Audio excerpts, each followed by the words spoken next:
Recent study finds North Carolina does not stack up well to the rest of the country in terms of child health and welfare. WNCT's Josh Birch looked into the numbers and how to make improvements. 1 in 5, that's how many North Carolina children live in poverty according to the Casey Foundation study. But in the East, those numbers are worse. If we were a state, and if you've heard this said, I'm sure in the past, would fall all the way at the bottom. The study looked at a variety of factors in health and well-being, from economic and social to health and education.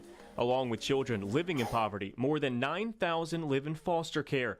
Dr. Tom Irons says unstable living environments and financial troubles can have a big impact. These are the things that affect children tremendously, and we've got them in spades in Pitt County and across the East. According to the study, 65% of fourth graders and 67% of eighth graders fell below the proficiency level in reading, both higher than the national average. Irons says getting to kids early is critical.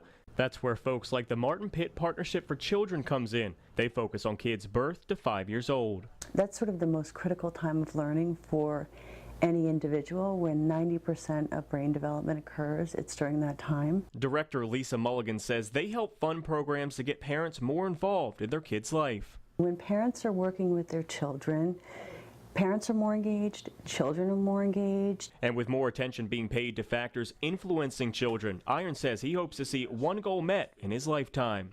We would have less people who we call disadvantaged.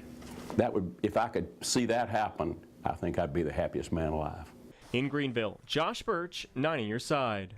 North Carolina also had higher rates of children and teen deaths per 100,000 than the national average. To read more about that study, visit WNCT.com.